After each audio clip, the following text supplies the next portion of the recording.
નમસ્કાર મિત્રો મિત્રો આજે આપણે ઇંગ્લિશ ગ્રામરમાં ચાલુ પૂર્ણ વર્તમાન કાળ વિશે અભ્યાસ કરીશું. મિત્રો આપણે આગળના લેક્ચરમાં સાદો વર્તમાન કાળ, ચાલુ વર્તમાન કાળ અને પૂર્ણ વર્તમાન કાળ વિશે શીખી ગયા છીએ અને આપણે આજના લેક્ચરમાં ચાલુ પૂર્ણ વર્તમાન કાળ વિશે શીખીશું. તો પ્રથમ તો આપણે તેના ઉપયોગ વિશે શીખીશું. પ્રેઝન્ટ પરફેક્ટ કન્ટિન્યુઅસ ટેન્સ એટલે કે ચાલુ પૂર્ણ વર્તમાન કાળ. હવે મિત્રો સૌપ્રથમ આપણે ચાલુ પૂર્ણ વર્તમાન કાળના ઉપયોગ વિશે શીખીશું. એટલે કે ચાલુ પૂર્ણ વર્તમાન કાળ કોને કહે છે? ચાલુ પૂર્ણ વર્તમાન કાળનો ઉપયોગ કોઈ પણ પ્રકારની ક્રિયા ભૂતકાળમાં ચાલુ થઈ ગઈ હોય અને હજી એ ક્રિયા ચાલુ હોય તો તેવી ક્રિયા દર્શાવવા માટે ચાલુ પૂર્ણ વર્તમાન કાળનો ઉપયોગ થાય છે. જો મિત્રો કોઈ પણ પ્રકારની ક્રિયા ભૂતકાળમાં ચાલુ થઈ ગઈ હોય અને હજી એ ક્રિયા ચાલુ હોય તો તેવી ક્રિયા દર્શાવવા માટે ચાલુ પૂર્ણ વર્તમાન કાળનો ઉપયોગ થાય છે. જુઓ મિત્રો, કોઈ પણ પ્રકારની અમુક ક્રિયા એવી હોય છે જે ભૂતકાળમાં ચાલુ થઈ ગઈ હોય પરંતુ તેની અસર હજુ ચાલુ જ હોય, એટલે કે તે ક્રિયા હજી ચાલુ જ હોય તેવું દર્શાવવા માટે સામાન્ય રીતે ચાલુ પૂર્ણ વર્તમાન કાળનો ઉપયોગ થાય છે. તો મિત્રો આપણે એના ઉદાહરણ દ્વારા સમજીએ. જો મિત્રો અહીં બે ટેન્સ છે, ચાલુ વર્તમાન કાળ અને પૂર્ણ વર્તમાન કાળ.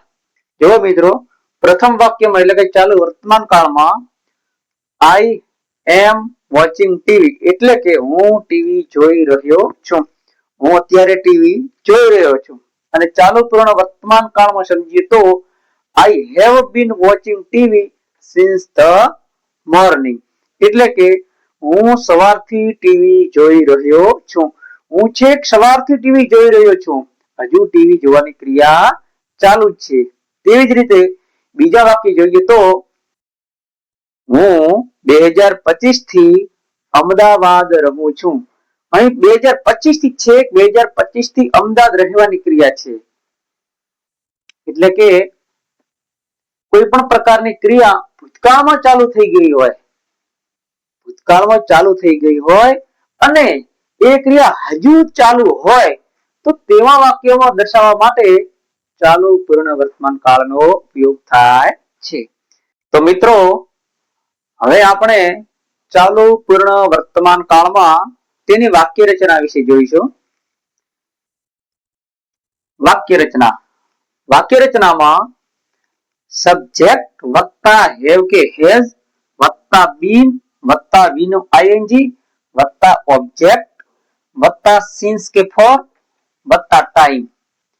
જો મિત્રો પ્રથમ છે સબ્જેક્ટ એટલે કે કર્તા.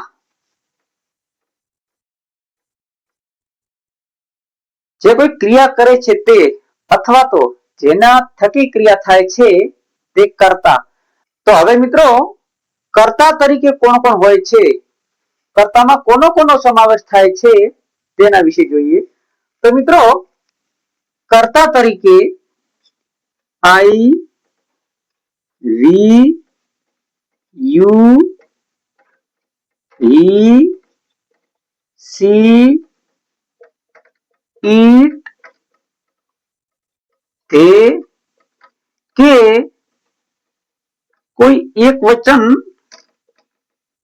કે બહુવચનનો સમાવેશ થાય છે. એટલે કે કર્તા તરીકે આઈ, વી, યુ, હી, સી, ઈટ, તે કે કોઈ એક વચન કે બહુવચનનો સમાવેશ થાય છે.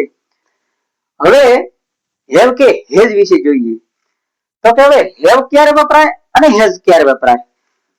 તો મિત્રો જો કર્તા તરીકે ત્રીજો પુરુષ એક વચન એટલે કે he, she, it કે કોઈ એક વચન હોય તો હેઝ વપરાય છે અને જો કર્તા તરીકે I, we, you, તે કે કોઈ બહુવચનમાં નામ હોય તો હેવ વપરાય છે. તો મિત્રો અહીં જો કર્તા તરીકે ત્રીજો પુરુષ એક વચન એટલે કે he, she, it કે કોઈ એક વચનમાં નામ હોય તો હેઝ વપરાય છે અને જો કર્તા તરીકે I, we, you, તે કે કોઈ બહુવચનમાં નામ હોય તો હેવ વપરાય છે. હવે મિત્રો સબ્જેક્ટ જોઈ લીધું, પછી હેવ કે હેઝ જોઈ લીધું અને તેના પછી બીન આવે છે અને બીન પછી વી નું ing એટલે કે મુખ્ય ક્રિયાપદનું ing વાળું રૂપ. પછી ઓબ્જેક્ટ, ઓબ્જેક્ટ એટલે કર્મ, જેના વિશે વાત થતી હોય, જેના વિશે ક્રિયા થતી હોય તે કર્મ છે. પછી મિત્રો સિન્સ કે ફોર વત્તા ટાઈમ. તો મિત્રો હવે આપણને પ્રશ્ન થાય કે સિન્સ ક્યારે વપરાય અને ફોર ક્યારે વપરાય. મિત્રો સિન્સ અને ફોર આ બંનેનું ગુજરાતી થાય છે થી. હવે મિત્રો આપણને પ્રશ્ન થાય કે સિન્સ ક્યારે વપરાય અને ફોર ક્યારે વપરાય. તો મિત્રો વાક્યમાં જો કોઈ ચોક્કસ સમય દર્શાવેલો હોય, ચોક્કસ સમય દર્શાવેલો હોય તો સિન્સ વપરાય છે અને વાક્યમાં જો કોઈ અચોક્કસ સમય દર્શાવેલો હોય, અચોક્કસ સમય દર્શાવેલો હોય તો ફોર વપરાય છે. તો મિત્રો હવે ચોક્કસ સમય અને અચોક્કસ સમય શું હોય છે તેના વિશે આપણે જોઈએ. તો મિત્રો આપણે એક ઘડિયાળનું ઉદાહરણ લઈએ. જો એવું કહેવામાં આવે કે તે 2 વાગ્યાથી વાંચી રહ્યો છે, અહીંયા મિત્રો ચોક્કસ સમય દર્શાવ્યો છે, 2 વાગ્યાથી વાંચી રહ્યો છે અને તેવી જ રીતે જો એવું કહેવામાં આવે કે તે 2 કલાકથી વાંચી રહ્યો છે, અહીંયા કોઈ ચોક્કસ સમય નથી. 2 કલાકથી વાંચી રહ્યો છે પરંતુ 2 કલાક ક્યાંથી ગણવા? 2 થી 4 ગણવા કે 4 થી 6 ગણવા કે 6 થી 8 ગણવા? એવી રીતે કોઈ ચોક્કસ સમય આપેલો નથી. એટલે કોઈ ચોક્કસ સમય હોય તો સિન્સ વપરાય છે અને કોઈ અચોક્કસ સમય હોય તો ફોર વપરાય છે.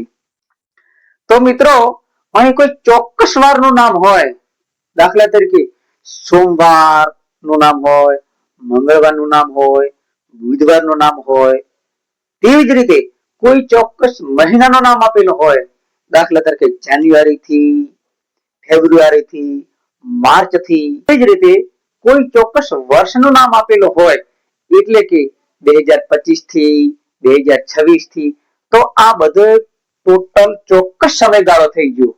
આવા ચોક્કસ સમય માટે સિન્સ નો ઉપયોગ થાય છે અને જો એમ કીધું હોય કે 1 અઠવાડિયાથી, 2 મહિનાથી, 2 વર્ષથી, 5 વર્ષથી, તો આ અચોક્કસ સમય થઈ ગયો. તો અચોક્કસ માટે ફોર નો ઉપયોગ થાય છે. છેલ્લે છે ટાઈમ, એટલે કે છેલ્લે આવા સમય દર્શાવતા શબ્દ હોય છે. તો મિત્રો હવે આપણે ચાલો પૂર્ણ વર્તમાન કાળના વાક્ય જોઈશું. અહીં આપણે તેની વાક્ય રચના પ્રમાણે વાક્ય જોઈશું. ચાલો પૂર્ણ વર્તમાન કાળની વાક્ય રચના છે સબ્જેક્ટ વત્તા હેવ કે હેઝ વત્તા બીન વત્તા વી નું ing વત્તા ઓબ્જેક્ટ વત્તા સિન્સ કે ફોર વત્તા time. I have been watching TV since the morning, એટલે કે હું સવારથી ટીવી જોઈ રહ્યો છું. જુઓ મિત્રો, અહીં સબ્જેક્ટ તરીકે આઈ છે. આપણે આગળ શીખી ગયા તેમ જો કર્તા તરીકે આઈ, વી, યુ, તે કે કોઈ બહુવચનમાં નામ હોય તો કર્તા પછી હેવ વપરાય છે. પછી બીન નું બીન, વી નું આઈએનજી એટલે કે મૂળ ક્રિયાપદનું આઈએનજી વાળું રૂપ, એટલે કે મૂળ ક્રિયાપદ વોચ છે તેનું આઈએનજી એટલે વોચિંગ. ઓબ્જેક્ટ તરીકે ટીવી છે. હવે સિન્સ કે ફોર ની અંદરથી અહીં સિન્સ છે, કારણ કે ચોક્કસ સમય દર્શાવ્યો છે. એક સવારથી, શું કહ્યું છે? સવારથી. તો કે હું સવારથી ટીવી જોઈ રહ્યો છું. અહીં મિત્રો ચોક્કસ સમય દર્શાવે છે સવારથી, તેથી સિન્સ કે ફોર ની અંદરથી સિન્સ. ટાઈમ ની અંદર જોઈએ તો ધ મોર્નિંગ. તો મિત્રો બીજો વાક્ય છે they have been living in this village for many years, એટલે કે તેઓ ઘણા વર્ષોથી આ ગામમાં રહી રહ્યા છે. ઘણા વર્ષોથી, કોઈ ચોક્કસ સમય કહ્યો નથી.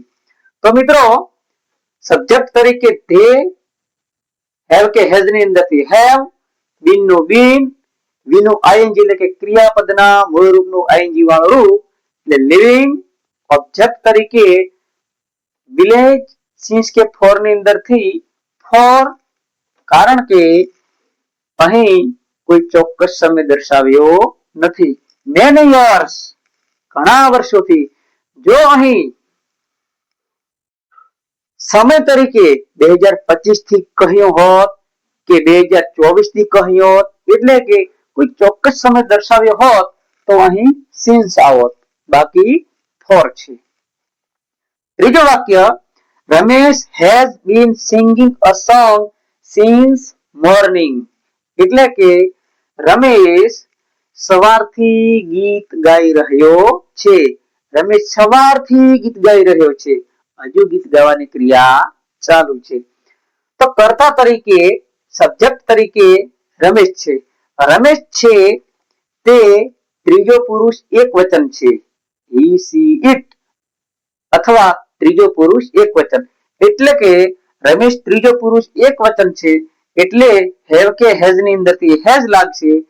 બીન નું બીન, ક્રિયાપદના મૂળ રૂપનું આઈએનજી વાળું રૂપ એટલે કે સિંગ નું આઈએનજી વાળું રૂપ સિંગિંગ. ઓબ્જેક્ટ તરીકે સોંગ, સિન્સ કે ફોર ની અંદરથી સિન્સ, કારણ કે મોર્નિંગ એટલે સવારથી ચોક્કસ સમય દર્શાવ્યો છે, સવારથી ગીત ગાઈ રહ્યો છે. વાક્ય number 4, I have been waiting for you for an hour, એટલે કે હું 1 કલાકથી તારી રાહ જોઈ રહ્યો છું. અહીં સબ્જેક્ટ તરીકે આઈ છે, હેવ કે હેઝ ની અંદરથી હેવ છે, કારણ કે જો કર્તા તરીકે આઈ, વી, યુ, તે કે કોઈ બહુવચનનું નામ હોય તો કર્તા પછી હેવ વપરાય છે. બીન નું બીન, વી નું આઈએનજી એટલે કે મુખ્ય ક્રિયાપદના આઈએનજી વાળું રૂપ એટલે કે વેઇટિંગ. ઓબ્જેક્ટ તરીકે ફોર યુ અને સિન્સ અને ફોર ની અંદરથી ફોર ઓન અવર, કારણ કે અહીં કોઈ ચોક્કસ સમય દર્શાવ્યો નહીં. ઓન અવર એટલે કે 1 કલાક. અહીં હું 1 કલાકથી તારી રાહ જોઈ રહ્યો છું તેવું કહ્યું છે. જો અહીં કોઈ ચોક્કસ સમય દર્શાવ્યો હોત કે 11 o'clock તો સિન્સ નો ઉપયોગ થયો હોત, કારણ કે સિન્સ એ કોઈ ચોક્કસ સમય માટે વપરાય છે અને ફોર એ અચોક્કસ સમય માટે વપરાય છે. અહીં વર્તમાન કાળના ચારે ચાર પેટા પ્રકાર પૂર્ણ થાય છે. તો મિત્રો, જો તમને મારો વિડીયો ગમ્યો હોય તો લાઈક કરો, શેર કરો અને સબસ્ક્રાઇબ કરો અને કોમેન્ટ બોક્સમાં કોમેન્ટ કરો, જેથી તમને અવનવા દરરોજ આવા વિડીયો મળતા રહે.